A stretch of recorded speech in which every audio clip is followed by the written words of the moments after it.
Episode 5 The 5 Orange Pips. Welcome back to the Baker Street Lantern. Tonight, a quiet country household is disturbed by a letter containing 5 dried orange pips. Holmes recognizes the warning as part of a pattern already marked by sudden deaths, missing papers, and a secret carried across the Atlantic. A young man places a small envelope before Sherlock Holmes. Inside are 5 dried orange pips and 3 letters written in red ink, KKK. The same warning once reached his uncle, who burned a box of private papers and died soon afterward under circumstances called accidental. Years later, the young man's father received another envelope and also met an unexplained death. Now the message has come to him, ordering that hidden documents be placed upon a sundial. The police laugh at the threat, but Holmes does not.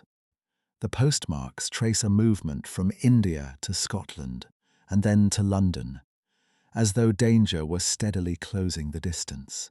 What organization could pursue one family across years and oceans? And can Holmes identify its agents before the final recipient becomes the third victim of a warning, everyone else dismissed? John Openshaw brought the envelope to Baker Street on a stormy September night, while the wind pressed rain against our windows. When I glance over my notes and records of the Sherlock Holmes cases between the years 82 and 90, I am faced by so many which present strange and interesting features that it is no easy matter to know which to choose and which to leave. Some, however, have already gained publicity through the papers, and others have not offered a field for those peculiar qualities which my friend possessed in so high a degree, and which it is the object of these papers to illustrate. Some, too, have baffled his analytical skill, and would be, as narratives, beginnings without an ending, while others have been but partially cleared up, and have their explanations founded rather upon conjecture and surmise than on that absolute logical proof which was so dear to him. There is, however, one of these last, which was so remarkable in its details and so startling in its results, that I am tempted to give some account of it, in spite of the fact that there are points in connection with it which never have been, and probably never will be, entirely cleared up. The year 87 furnished us with a long series of cases of greater or less interest, of which I retain the records. Among my headings under this 12 months, I find an account of the adventure of the Paradol Chamber of the Amateur Mendicant Society, who held a luxurious club in the lower vault of a furniture warehouse, of the facts connected with the loss of the British barque Sophie Anderson, of the singular adventures of the Grice Pattersons in the island of Ufa, and finally of the Camberwell poisoning case.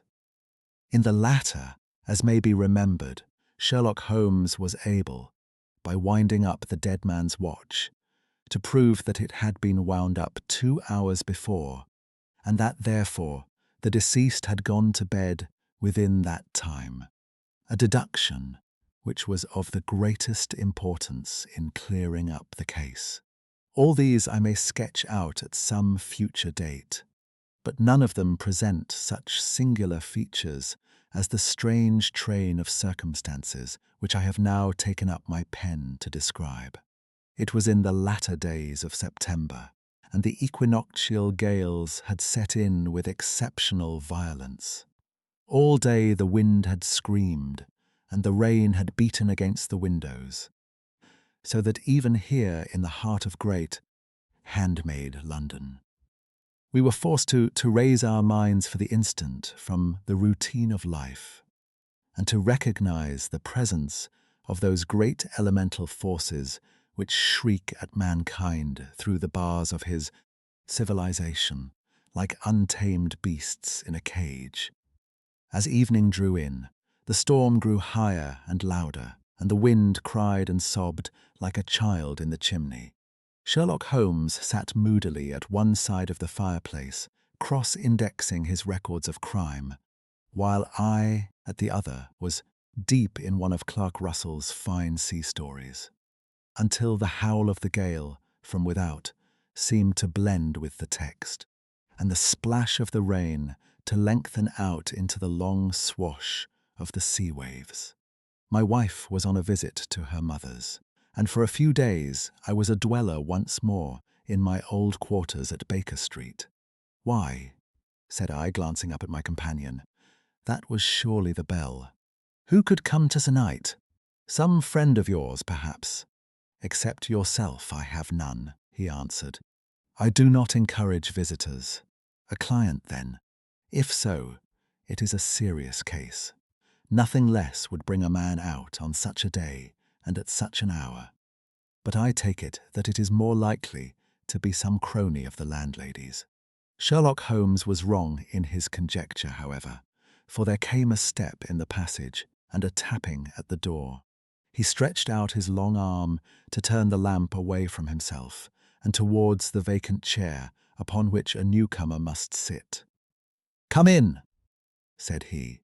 The man who entered was young, some 22 at the outside, well-groomed and trimly clad, with something of refinement and delicacy in his bearing. The streaming umbrella which he held in his hand, and his long, shining waterproof told of the fierce weather through which he had come. He looked about him anxiously in the glare of the lamp, and I could see that his face was pale and his eyes heavy, like those of a man who is weighed down with some great anxiety. "I owe you an apology," he said, raising his golden pince-nez to his eyes. "I trust that I am not intruding. I fear that I have brought some traces of the storm and rain into your snug chamber." "Give me your coat and umbrella," said Holmes. "They may rest here on the hook and will be dry presently. You have come up from the southwest, I see." "Yes, from Horsham. That clay and chalk mixture which I see upon your toe-caps is quite distinctive. I have come for advice. That is easily got. And help. That is not always so easy. I have heard of you, Mr. Holmes. I heard from Major Prendergast how you saved him in the Tankerville Club scandal." "Ah, of course. He was wrongfully accused of cheating at cards. He said that you could solve anything. He said too much. That you are never beaten. I have been beaten 4 times. 3 times by men, and once by a woman.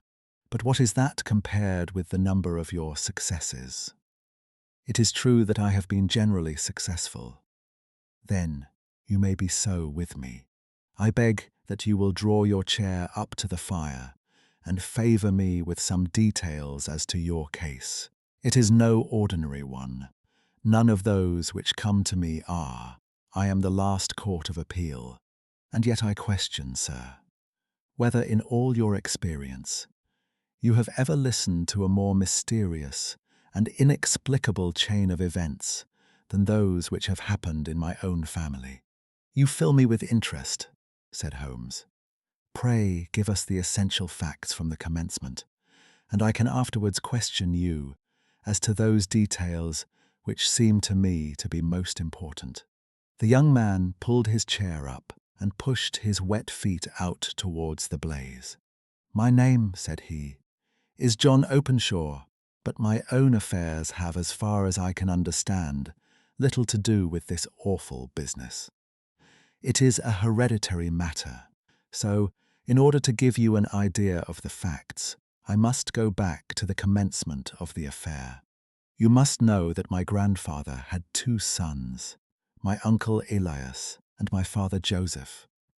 My father had a small factory at Coventry, which he enlarged at the time of the invention of bicycling. He was a patentee of the Openshaw unbreakable tire, and his business met with such success that he was able to sell it and to retire upon a handsome competence.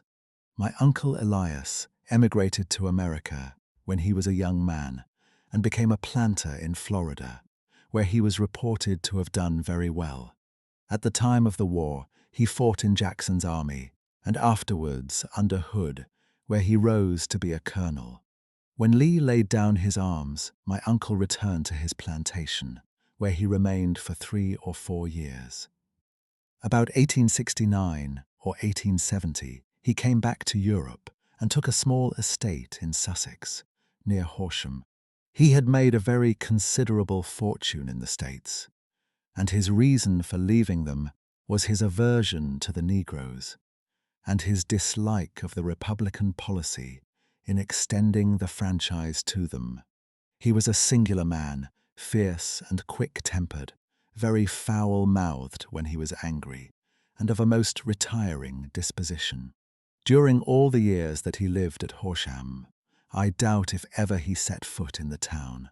He had a garden, and 2 or 3 fields round his house, and there he would take his exercise, though very often for weeks on end he would never leave his room.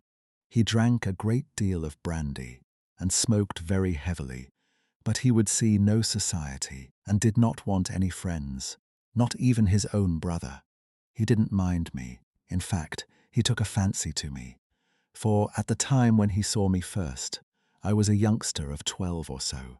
This would be in the year 1878, after he had been 8 or 9 years in England. He begged my father to let me live with him, and he was very kind to me in his way. When he was sober, he used to be fond of playing backgammon and draughts with me, and he would make me his representative, both with the servants and with the tradespeople, so that by the time that I was 16, I was quite master of the house. I kept all the keys and could go where I liked and do what I liked, so long as I did not disturb him in his privacy. There was one singular exception, however, for he had a single room, a lumber room up among the attics, which was invariably locked, and which he would never permit either me or anyone else to enter.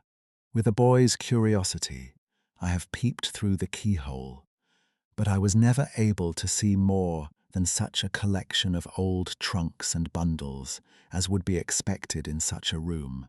One day, it was in March 1883, a letter with a foreign stamp lay upon the table in front of the colonel's plate. It was not a common thing for him to receive letters, for his bills were all paid in ready money, and he had no friends of any sort. "From India," said he as he took it up. "Pondicherry postmark. What can this be?" Opening it hurriedly, out there jumped 5 little dried orange pips, which pattered down upon his plate. I began to laugh at this, but the laugh was struck from my lips at the sight of his face. His lip had fallen, his eyes were protruding, his skin the colour of putty, and he glared at the envelope which he still held in his trembling hand. "KKK," he shrieked, and then, my God, my sins have overtaken me." "What is it, uncle?" I cried. "Death," said he, and rising from the table he retired to his room, leaving me palpitating with horror. I took up the envelope and saw scrawled in red ink upon the inner flap, just above the gum, the letter K 3 times repeated. There was nothing else save the 5 dried pips. What could be the reason of his overpowering terror? I left the breakfast table, and as I ascended the stair I met him coming down with an old rusty key, which must have belonged to the attic, in one hand, and a small brass box, like a cash box, in the other. "They may do what they like, but I'll checkmate them still," said he with an oath. "Tell Mary that I shall want a fire in my room today, and send down to Fordham, the Horsham lawyer." I did as he ordered, and when the lawyer arrived, I was asked to step up to the room. The fire was burning brightly, and in the grate there was a mass of black, fluffy ashes, as of burned paper, while the brass box stood open and empty beside it. As I glanced at the box, I noticed, with a start, that upon the lid was printed the treble K, which I had read in the morning upon the envelope. "I wish you, John," said my uncle, "to witness my will. I leave my estate, with all its advantages and all its disadvantages, to my brother, your father, whence it will, no doubt, descend to you. If you can enjoy it in peace, well and good. If you find you cannot, take my advice, my boy, and leave it to your deadliest enemy. I am sorry to give you such a two-edged thing, but I can't say what turn things are going to take. Kindly sign the paper where Mr. Fordham shows you." I signed the paper as directed, and the lawyer took it away with him. The singular incident made, as you may think, the deepest impression upon me, and I pondered over it, and turned it every way in my mind without being able to make anything of it. Yet I could not shake off the vague feeling of dread which it left behind, though the sensation grew less keen as the weeks passed, and nothing happened to disturb the usual routine of our lives. I could see a change in my uncle, however. He drank more than ever, and he was less inclined for any sort of society.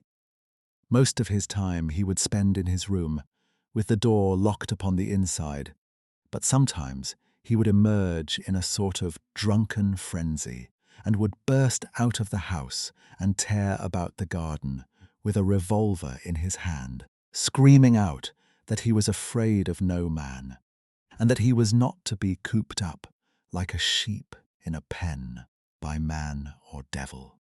When these hot fits were over, however, he would rush tumultuously in at the door and lock and bar it behind him, like a man who can brazen it out, no longer against the terror which lies at the roots of his soul.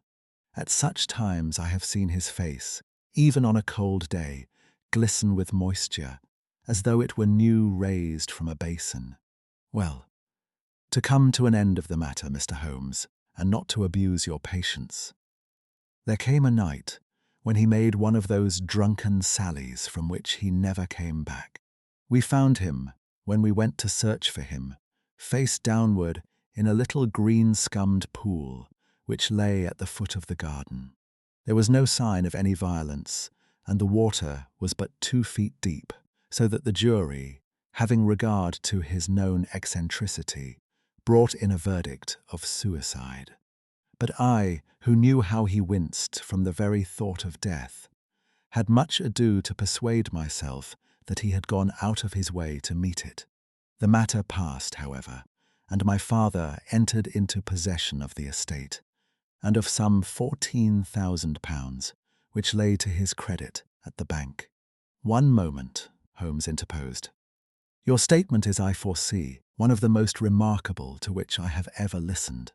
Let me have the date of the reception by your uncle of the letter, and the date of his supposed suicide." The letter arrived on March 10, 1883. His death was 7 weeks later, upon the night of May 2nd. "Thank you. Pray proceed." When my father took over the Horsham property, he, at my request, made a careful examination of the attic, which had been always locked up. We found the brass box there, although its contents had been destroyed. On the inside of the cover was a paper label with the initials of KKK repeated upon it, and letters, memoranda, receipts, and a register written beneath. These, we presume, indicated the nature of the papers which had been destroyed by Colonel Openshaw. For the rest, there was nothing of much importance in the attic, save a great many scattered papers and notebooks bearing upon my uncle's life in America. Some of them were of the wartime, and showed that he had done his duty well, and had borne the repute of a brave soldier. Others were of a date during the reconstruction of the southern states, and were mostly concerned with politics, for he had evidently taken a strong part in opposing the carpet-bag politicians who had been sent down from the north. Well, it was the beginning of '84 when my father came to live at Horsham.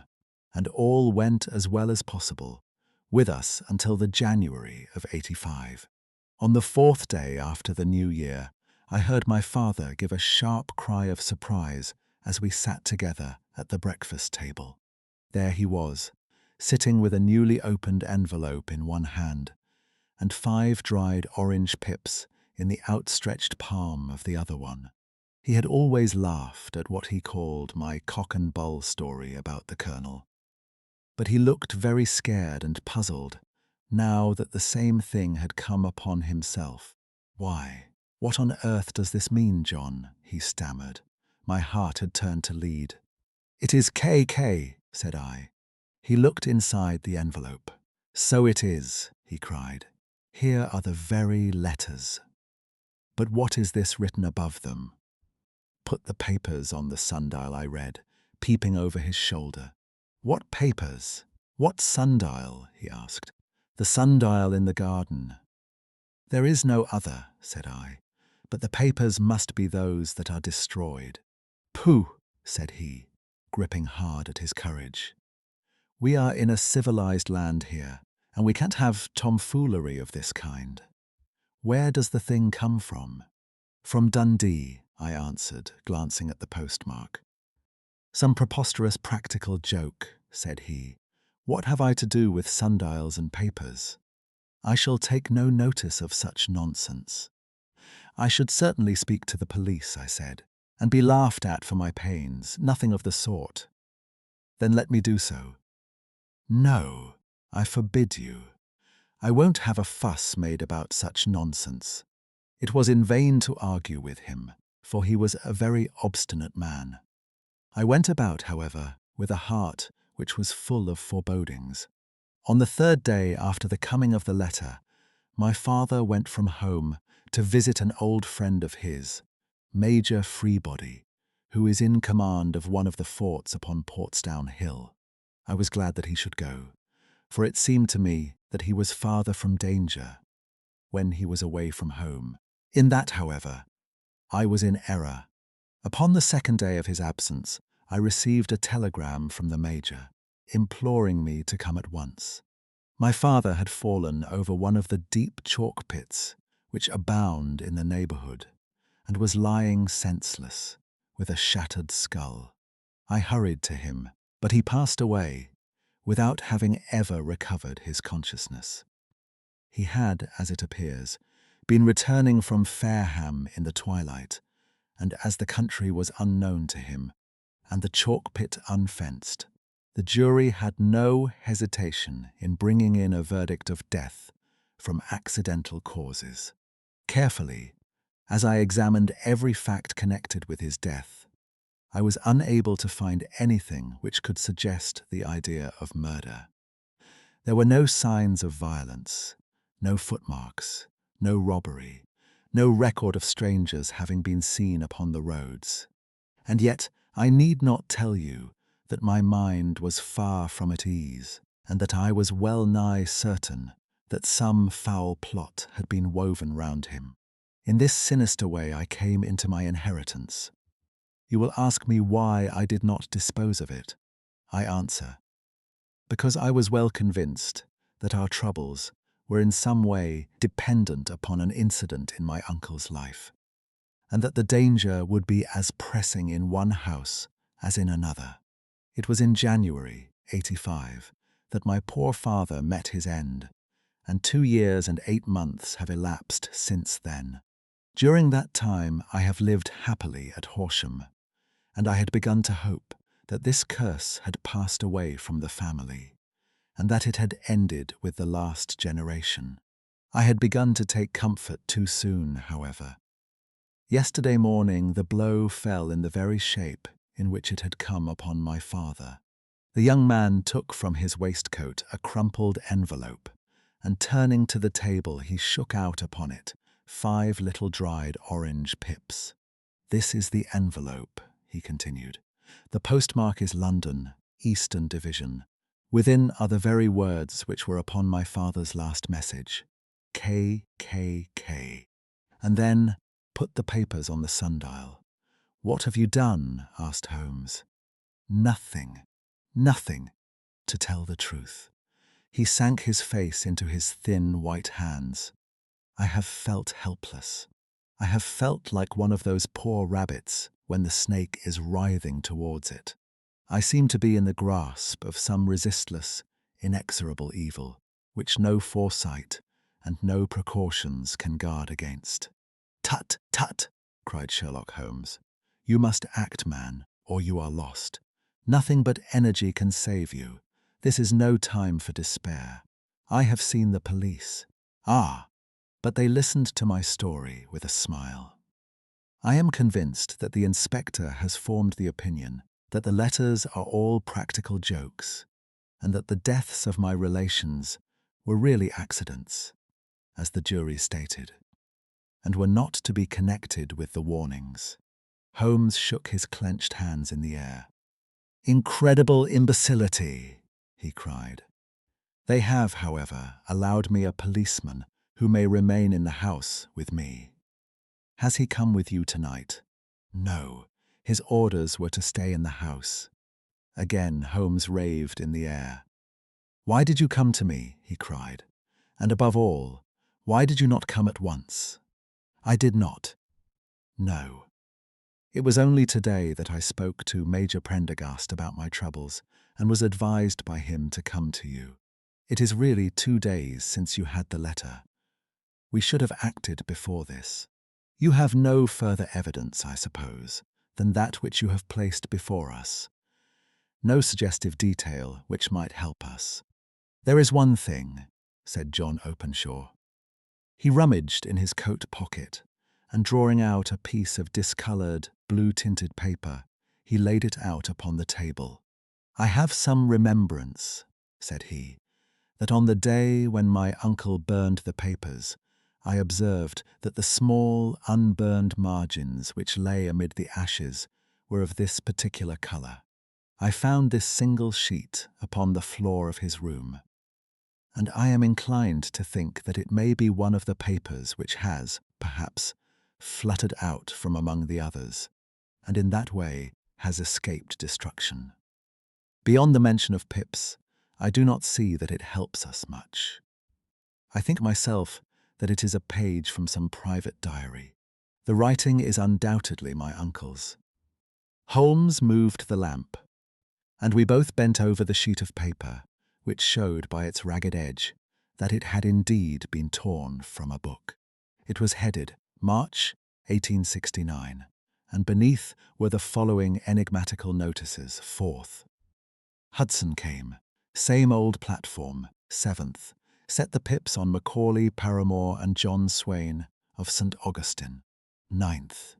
Macaulay cleared 10th. John Swain cleared 12th.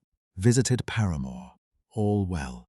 "Thank you," said Holmes, folding up the paper and returning it to our visitor. "And now you must on no account lose another instant. We cannot spare time even to discuss what you have told me. You must get home instantly and act. What shall I do? There is but one thing to do. It must be done at once. You must put this piece of paper which you have shown us into the brass box which you have described. You must also put in a note to say that all the other papers were burned by your uncle, and that this is the only one which remains. You must assert that in such words as will carry conviction with them. Having done this, you must at once put the box out upon the sundial, as directed. Do you understand?" "Entirely. Do not think of revenge, or anything of the sort, at present. I think that we may gain that by means of the law, but we have our web to weave, while theirs is already woven. The first consideration is to remove the pressing danger which threatens you. The second is to clear up the mystery and to punish the guilty parties." "I thank you," said the young man, rising and pulling on his overcoat. "You have given me fresh life and hope. I shall certainly do as you advise.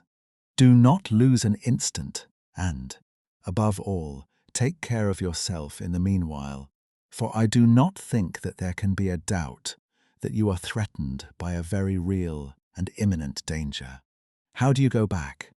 By train from Waterloo. It is not yet 9. The streets will be crowded, so I trust that you may be in safety. And yet you cannot guard yourself too closely. I am armed. That is well. Tomorrow I shall set to work upon your case. I shall see you at Horsham then. No, your secret lies in London. It is there that I shall seek it. Then I shall call upon you in a day, or in 2 days, with news as to the box and the papers. I shall take your advice in every particular. He shook hands with us and took his leave. Outside, the wind still screamed, and the rain splashed and pattered against the windows. This strange, wild story seemed to have come to us from amid the mad elements, blown in upon us like a sheet of seaweed in a gale, and now to have been reabsorbed by them once more. Sherlock Holmes sat for some time in silence, with his head sunk forward and his eyes bent upon the red glow of the fire. Then he lit his pipe, and leaning back in his chair, he watched the blue smoke rings as they chased each other up to the ceiling. "I think, Watson," he remarked at last, "that of all our cases we have had none more fantastic than this, save, perhaps, the sign of 4. Well, yes, save perhaps that. And yet this John Openshaw seems to me to be walking amid even greater perils than did the Sholtos. But have you," I asked, "formed any definite conception as to what these perils are?" "There can be no question as to their nature," he answered. "Then what are they? Who is this KKK, and why does he pursue this unhappy family?" Sherlock Holmes closed his eyes and placed his elbows upon the arms of his chair, with his fingertips together. "The ideal reasoner," he remarked, "would, when he had once been shown a single fact in all its bearings, deduce from it not only all the chain of events which led up to it, but also all the results which would follow from it. As Cuvier could correctly describe a whole animal by the contemplation of a single bone, so the observer who has thoroughly understood one link in a series of incidents should be able to accurately state all the other ones, both before and after. We have not yet grasped the results which the reason alone can attain to. Problems may be solved in the study which have baffled all those who have sought a solution by the aid of their senses. To carry the art, however, to its highest pitch, it is necessary that the reasoner should be able to utilize all the facts which have come to his knowledge. And this in itself implies, as you will readily see, a possession of all knowledge, which, even in these days of free education and encyclopedias, is a somewhat rare accomplishment. It is not so impossible, however, that a man should possess all knowledge which is likely to be useful to him in his work. And this I have endeavoured in my case to do. If I remember rightly, you on one occasion, in the early days of our friendship, defined my limits in a very precise fashion. "Yes," I answered, laughing. "It was a singular document.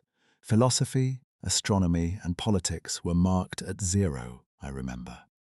Botany variable, geology profound as regards the mud stains from any region within 50 miles of town, chemistry eccentric, anatomy unsystematic, sensational literature and crime records unique, violin player, boxer, swordsman, lawyer, and self-poisoner by cocaine and tobacco. Those, I think, were the main points of my analysis." Holmes grinned at the last item. "Well," he said, "I say now, as I said then, that a man should keep his little brain attic stocked with all the furniture that he is likely to use, and the rest he can put away in the lumber room of his library, where he can get it if he wants it. Now, for such a case as the one which has been submitted to us tonight, we need certainly to muster all our resources. Kindly hand me down the letter K of the American Encyclopedia which stands upon the shelf beside you. Thank you. Now let us consider the situation and see what may be deduced from it.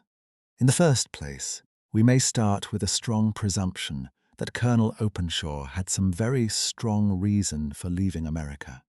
Men at his time of life do not change all their habits and exchange willingly the charming climate of Florida for the lonely life of an English provincial town. His extreme love of solitude in England suggests the idea that he was in fear of someone or something, so we may assume as a working hypothesis that it was fear of someone or something which drove him from America. As to what it was he feared, we can only deduce that by considering the formidable letters which were received by himself and his successors. Did you remark the postmarks of those letters? The first was from Pondicherry, the second from Dundee, and the third from London, from East London. What do you deduce from that? They are all seaports, that the writer was on board of a ship. Excellent. We have already a clue. There can be no doubt that the strong probability, is that the writer was on board of a ship. And now let us consider another point. In the case of Pondicherry, 7 weeks elapsed between the threat and its fulfillment. In Dundee, it was only some 3 or 4 days. Does that suggest anything? A greater distance to travel, but the letter had also a greater distance to come. Then I do not see the point. There is at least a presumption that the vessel in which the man or men are is a sailing ship. It looks as if they always send their singular warning or token before them when starting upon their mission. You see how quickly the deed followed the sign when it came from Dundee. If they had come from Pondicherry in a steamer, they would have arrived almost as soon as their letter. But, as a matter of fact, 7 weeks elapsed. I think that those 7 weeks represented the difference between the mailboat which brought the letter and the sailing vessel which brought the writer. It is possible, more than that. It is probable, and now you see the deadly urgency of this new case, and why I urged young Openshaw to caution. The blow has always fallen at the end of the time which it would take the senders to travel the distance. But this one comes from London, and therefore we cannot count upon delay. Good God, I cried. What can it mean, this relentless persecution? The papers which Openshaw carried are obviously of vital importance to the person or persons in the sailing ship. I think that it is quite clear that there must be more than one of them. A single man could not have carried out 2 deaths in such a way as to deceive a coroner's jury. There must have been several in it, and they must have been men of resource and determination. Their papers they mean to have, be the holder of them who it may. In this way you see KKK ceases to be the initials of an individual and becomes the badge of a society. But of what society? Have you never, said Sherlock Holmes, bending forward and sinking his voice, have you never heard of the Ku Klux Klan? I never have. Holmes turned over the leaves of the book upon his knee. Here it is, said he presently. Ku Klux Klan. A name derived from the fanciful resemblance to the sound produced by cocking a rifle. This terrible secret society was formed by some ex-Confederate soldiers in the southern states after the Civil War, and it rapidly formed local branches in different parts of the country, notably in Tennessee, Louisiana, the Carolinas, Georgia, and Florida. Its power was used for political purposes, principally for the terrorizing of the Negro voters and the murdering and driving from the country of those who were opposed to its views. Its outrages were usually preceded by a warning sent to the marked man in some fantastic but generally recognized shape. A sprig of oak leaves, in some parts, melon seeds, or orange pips in others. On receiving this, the victim might either openly abjure his former ways, or might fly from the country. If he braved the matter out, death would unfailingly come upon him, and usually in some strange and unforeseen manner. So perfect was the organization of the society, and so systematic its methods, that there is hardly a case upon record where any man succeeded in braving it with impunity, or in which any of its outrages were traced home to the perpetrators. For some years, the organization flourished, in spite of the efforts of the United States government and of the better classes of the community in the South. Eventually, in the year 1869, the movement rather suddenly collapsed, although there have been sporadic outbreaks of the same sort since that date. "You will observe," said Holmes, laying down the volume, "that the sudden breaking up of the society was coincident with the disappearance of Openshaw from America with their papers. It may well have been cause and effect. It is no wonder that he and his family have some of the more implacable spirits upon their track. You can understand that this register and diary may implicate some of the first men in the South, and that there may be many who will not sleep easy at night until it is recovered. Then the page we have seen is such as we might expect. It ran, if I remember right, sent the pips to A, B, and C, that is, sent the society's warning to them. Then there are successive entries that A and B cleared, or left the country, and finally that C was visited, with, I fear, a sinister result for C. Well, I think, Doctor, that we may let some light into this dark place, and I believe that the only chance young Openshaw has in the meantime is to do what I have told him. There is nothing more to be said or to be done tonight, so hand me over my violin, and let us try to forget for half an hour the miserable weather and the still more miserable ways of our fellow men." It had cleared in the morning, and the sun was shining with a subdued brightness through the dim veil which hangs over the great city. Sherlock Holmes was already at breakfast when I came down. "You will excuse me for not waiting for you," said he. I foresee, a very busy day before me in looking into this case of young Openshaw's." "What steps will you take?" I asked. "It will very much depend upon the results of my first inquiries. I may have to go down to Horsham after all." "You will not go there first." "No, I shall commence with the city. Just ring the bell, and the maid will bring up your coffee." As I waited, I lifted the unopened newspaper from the table and glanced my eye over it. It rested upon a heading which sent a chill to my heart. "Holmes!" I cried. "You are too late." "Ah!" said he, laying down his cup. "I feared as much." "How was it done?" He spoke calmly, but I could see that he was deeply moved. "My eye caught the name of Openshaw and the heading Tragedy near Waterloo Bridge. Here is the account. Between 9 and 10 last night, Police Constable Cook of the H Division, on duty near Waterloo Bridge, heard a cry for help and a splash in the water.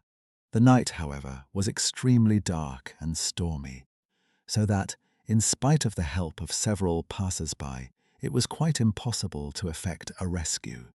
The alarm, however, was given, and, by the aid of the water police, the body was eventually recovered. It proved to be that of a young gentleman, whose name, as it appears from an envelope which was found in his pocket, was John Openshaw, and whose residence is near Horsham. It is conjectured that he may have been hurrying down to catch the last train from Waterloo Station, and that in his haste and the extreme darkness he missed his path and walked over the edge of one of the small landing places for river steamboats. The body exhibited no traces of violence, and there can be no doubt that the deceased had been the victim of an unfortunate accident, which should have the effect of calling the attention of the authorities to the condition of the riverside landing stages. We sat in silence for some minutes, Holmes more depressed and shaken than I had ever seen him. "That hurts my pride, Watson," he said at last. "It is a petty feeling, no doubt, but it hurts my pride. It becomes a personal matter with me now, and, if God sends me health, I shall set my hand upon this gang, that he should come to me for help, and that I should send him away to his death." He sprang from his chair and paced about the room in uncontrollable agitation, with a flush upon his sallow cheeks and a nervous clasping and unclasping of his long, thin hands. "They must be cunning devils," he exclaimed at last. "How could they have decoyed him down there? The embankment is not on the direct line to the station. The bridge, no doubt, was too crowded, even on such a night, for their purpose. Well, Watson, we shall see who will win in the long run. I am going out now, to the police. No, I shall be my own police. When I have spun the web, they may take the flies, but not before. All day I was engaged in my professional work, and it was late in the evening before I returned to Baker Street. Sherlock Holmes had not come back yet. It was nearly 10 o'clock before he entered, looking pale and worn. He walked up to the sideboard, and tearing a piece from the loaf, he devoured it voraciously, washing it down with a long draught of water. "You are hungry," I remarked. "Starving. It had escaped my memory. I have had nothing since breakfast." "Nothing, not a bite. I had no time to think of it. And how have you succeeded?" "Well, you have a clue. I have them in the hollow of my hand. Young Openshaw shall not long remain unavenged. Why, Watson, let us put their own devilish trademark upon them. It is well thought of. What do you mean?" He took an orange from the cupboard, and tearing it to pieces, he squeezed out the pips upon the table. Of these he took 5 and thrust them into an envelope. On the inside of the flap he wrote S.H. for J.O. Then he sealed it and addressed it to Captain James Calhoun, Bark Lone Star, Savannah, Georgia. "That will await him when he enters port," said he, chuckling. "It may give him a sleepless night. He will find it as sure a precursor of his fate as Openshaw did before him. And who is this Captain Calhoun?" "The leader of the gang. I shall have the others, but he first."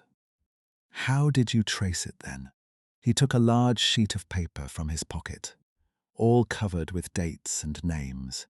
"I have spent the whole day," said he, "over Lloyd's registers and files of the old papers, following the future career of every vessel which touched at Pondicherry in January and February in '83.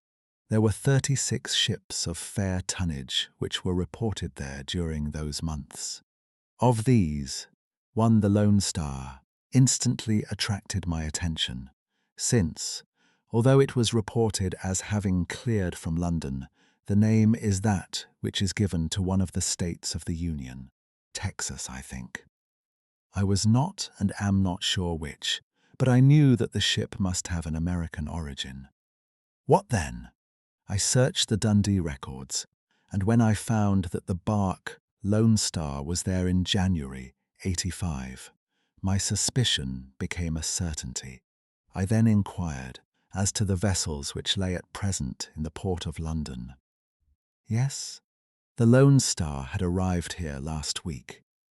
I went down to the Albert Dock and found that she had been taken down the river by the early tide this morning, homeward bound to Savannah.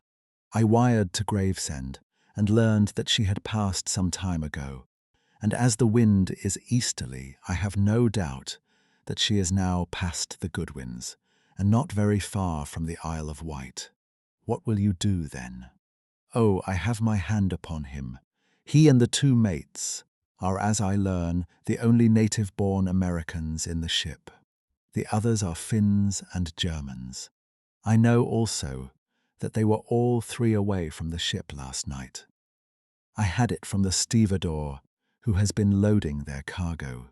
By the time that their sailing ship reaches Savannah, the mailboat will have carried this letter, and the cable will have informed the police of Savannah that these three gentlemen are badly wanted here upon a charge of murder. There is ever a flaw, however, in the best laid of human plans, and the murderers of John Openshaw were never to receive the orange pips, which would show them that another, as cunning and as resolute as themselves, was upon their track. Very long and very severe were the equinoctial gales that year. We waited long for news of the Lone Star of Savannah, but none ever reached us. We did at last hear that somewhere far out in the Atlantic, a shattered sternpost of a boat was seen swinging in the trough of a wave, with the letters LS carved upon it. And that is all which we shall ever know of the fate of the Lone Star. Conclusion and lessons for today. The 5 orange pips is a warning about the cost of dismissing credible danger, because it appears unfamiliar or improbable. Holmes understood the pattern, but understanding alone did not give him enough time to prevent tragedy. The case shows that evidence must lead to prompt action when a threat is immediate. It also exposes how violence can travel through organized secrecy, fear, and the protection of distance. Even a brilliant investigator cannot control weather, timing, or every movement of an opponent. The outcome leaves a sober lesson. Vigilance matters most before a warning becomes an event that can no longer be reversed. Thank you for joining the Baker Street Lantern for one of Holmes's darkest and most urgent investigations. Subscribe for more illustrated mysteries from the records of Dr. Watson. Until our next case, never confuse an unfamiliar warning with an empty one. For some shadows grow more dangerous, while others are still debating whether they exist.